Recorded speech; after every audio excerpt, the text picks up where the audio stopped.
नियतं कुरु कर्मत्वं कर्म ज्यायो ह्य कर्मणः शरीर यात्रापि चते न प्रसिद्धेत अकर्मणः यज्ञार्थात् कर्मणोऽन्यत्र लोकोऽयं कर्म बन्धनः तदर्थं कर्म कौन्तेय मुक्त संगः समाचर।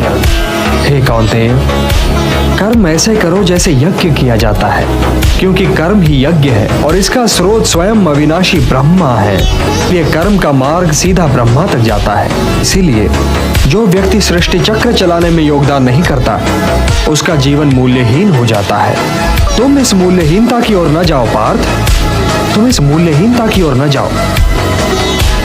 जो व्यक्ति केवल अपनी समस्याओं के विषय में सोचता है, वो तो पापी है।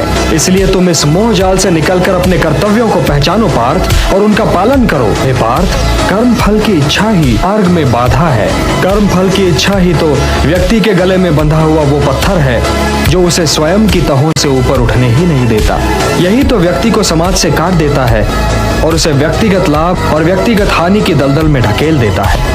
समाज तुम में नहीं है पार्थ, तुम समाज में हो। इसलिए लोक संग्रह और लोक कल्याण ही को अपना परम कर्तव्य मानो, क्योंकि जो समाज के लिए कल्याणकारी होगा वही तुम्हारे लिए भी कल्याणकारी होगा।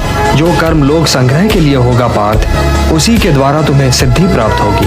व्यक्तिगत लाभ से तो पाप की गली निकलती है, क्योंकि वो तो स्वार्थ सिद्धि के लिए व्यक्ति को भटका देता है।